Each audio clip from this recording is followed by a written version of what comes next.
उत्तर प्रदेश प्राथमिक शिक्षा मित्र संघ के विधि सलाहकार माननीय सुप्रीम कोर्ट अधिवक्ता गौरव यादव जी हमारे फोन लाइन से जुड़े हुए हैं और वे निरंतर विगत कई दिनों से लगातार शिक्षा मित्रों के हितों के लिए भिन्न भिन्न लोगों से मुलाकात कर रहे हैं, उनकी समस्याओं को बता रहे हैं। इसी संबंध में आज महान्यायवादी श्री आर वेंकट रमणी जी से भी मुलाकात हुआ और क्या क्या बातें हुई आइए जानते हैं माननीय सुप्रीम कोर्ट अधिवक्ता गौरव यादव जी से। हाँ सर, आप बताएं, आज आप महान्यायवादी आर वेंकट रमणी जी से मुलाकात किए हैं और क्या क्या बातें हुई हैं, क्या क्या भविष्य की योजनाएं हैं, इसके बारे में हमारे प्रदेश के शिक्षा मित्रों को बताएं। बेचन जी, हम तो शिक्षा मित्रों के केस से सुनवाई के समय से जुड़े हैं। समायोजन के बाद जिस स्तर पे आपका ब्लॉक, जनपद, प्रदेश, देश, जंतर मंतर हो, चाहे रामलीला मैदान हो, चाहे आपका अपने नोएडा का जिला मुख्यालय हो और मेरे गृह जनपद आजमगढ़ के कुंवर सिंह उद्यान में भी मैं आप लोगों के सहयोग करने के लिए हमेशा खड़ा रहा हूं। मैं माननीय गाजी इमाम आला साहब का बहुत ही हृदय से आभारी हूं और उनके साथ उस समय के सभी पदाधिकारी, माननीय श्री शुक्ला जी हों, चाहे रमेश मिश्रा जी हों, इन लोगों ने मुझे वो शक्ति दी थी उस समय कि मेरे अकाउंट में अगर 1500 रुपया होता था तभी मैं 25 लाख का चेक कपिल सिब्बल साहब को या जिन भी अधिवक्ता को कहते थे मैं काट देता था, क्योंकि वह विश्वास गाजी इमाम आला को अपने शिक्षा मित्रों का था पर था और शिक्षा मित्रों का विश्वास उतना ही अपने अध्यक्ष पे था कि जो ये काम करेंगे सही करेंगे।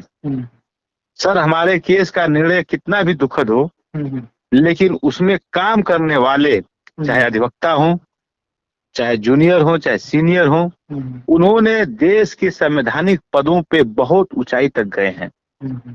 मुझे बताते हुए बहुत हर्ष हो रहा है कि हमारे ही केस की पैरवी करने वाले वेणुगोपाल साहब वर्तमान में न्यायवादी भारत सरकार हैं और 1 अक्टूबर से जो हमारी केस को विधिवत रूप से उत्तर प्रदेश बेसिक शिक्षा परिषद के अधिवक्ता रहे आर वेंकट रमणी साहब को भारत सरकार ने नया महान्यायवादी भारत सरकार बनाया है।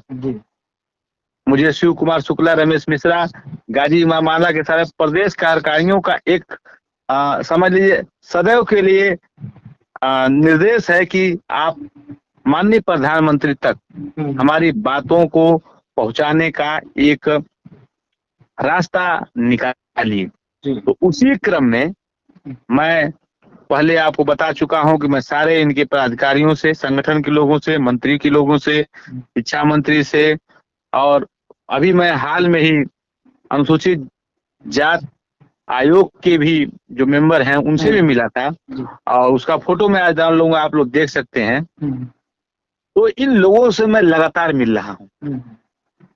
अब समस्या का समाधान किस प्रकार से हो उसका दंश, उसका संदेश माननीय प्रधानमंत्री जी के कानों तक पहुंचे। तो मैं समझता हूं कि अब तक के न्यायिक संघर्ष में हमारे लोग जो हमको जानते हैं, अर्थात जो शिक्षा मित्रों को जानते हैं, उनकी संख्या सर्वाधिक है। चाहे उपराष्ट्रपति महोदय धनखड़ साहब हो, वो भी शिक्षा मित्रों के वकील रहे हैं। संवैधानिक बातों पर अगर प्रधानमंत्री जी को कोई सलाह देगा तो वेंकट रमणी साहब से अगर सलाह ली जाती है तो वो भी हमारे वकील रहे हैं। हमारे वकीलों को काम करने वाले लोग बहुत सी ऊंचाई पे गए। रुपेंद्र सिंह सूरी साहब एडिशनल सॉलिसिटर जनरल जो भारत सरकार के रहे, जो इस समय नहीं है, दुखद है कि उनकी पुण्य आत्मा को हमारी तरफ से श्रद्धांजलि है।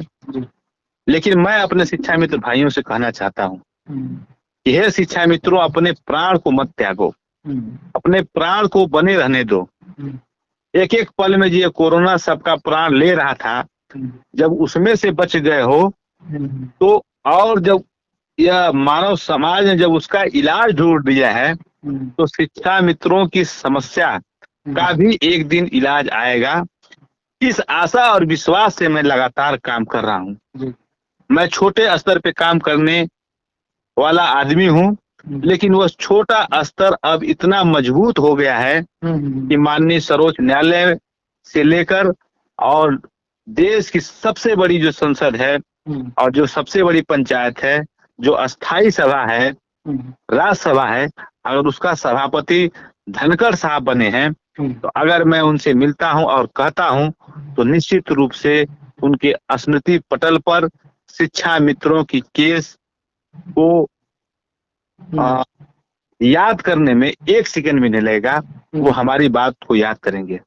अब 2024 का चुनाव है, उसमें बहुत से मैं देख रहा हूं कि अब जो पहले लोगों का भाव शिक्षा मित्रों के प्रति था, उससे लोग नरम हुए हैं। चाहे सत्ता पक्ष के लोग हों, चाहे विपक्ष के हों, चाहे किसी दल के लोग हो, चाहे धुर विरोधी क्यों न हो, जो शिक्षा मित्रों के बारे में जिनको गलतफहमियां थी, अब उन सभी लोगों का सोचने का, समझने का, हमारे प्रति उनका दायरा उदार हुआ है। जो मैं अब देख रहा हूं, लोग हमारी बातों को ट्वीट कर देते हैं और समाजवादी पार्टी के लोग तो विधानसभा में इसको बहुत ऊंचे स्तर पर उठाए हैं। इन बातों को मैं अपनी बात कहना चाहता हूं कि शिक्षा मित्रों, संगठन पे जो आपने विश्वास किया था, संगठन के पदाधिकारियों पर जो आपने विश्वास किया था, उस विश्वास को एक शिक्षा मित्र और पदाधिकारियों को बढ़ाने की आवश्यकता है।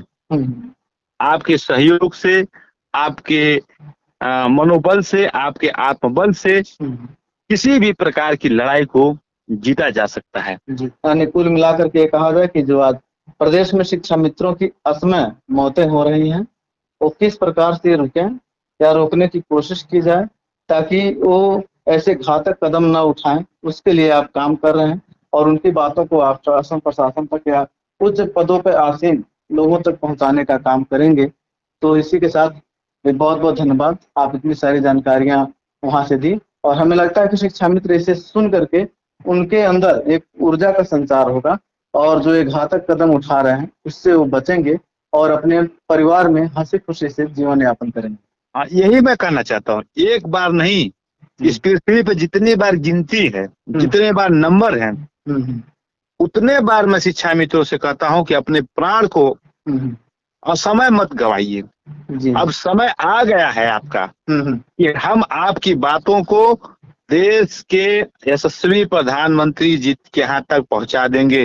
माननीय मुख्यमंत्री जी के यहाँ तक आपकी बात को बहुत ही एप्रोप्रिएट चैनल या जिसको कहते उचित माध्यम होता है, ठोस जानकारी पहुंचाकर आपकी समस्याओं के समाधान के लिए एक ठोस रणनीति बनाकर हम काम कर रहे हैं। मैं संगठन के वरिष्ठ जितने लोग काम कर रहे हैं, रमेश मिश्रा जी हैं, शिव कुमार शुक्ला जी हैं, और पुनः आपके माध्यम से सभी शिक्षा मित्रों से निवेदन करूंगा कि अपने मेन सेनापति गाजी इमाम आला को अब मुख्य धारा में लाइए, आगे कीजिए, एक विचार करके जो है काम कीजिए। माननीय शिव कुमार शुक्ला जी ने बहुत ही अच्छा काम कर रहे हैं। सरकार से उनके समन्वय की जो रणनीति है वो बहुत ही अनोखी है, बहुत ही लाभप्रद है।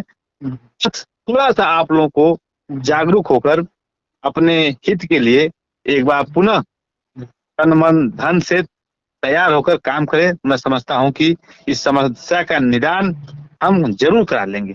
चलिए, बहुत बहुत धन्यवाद।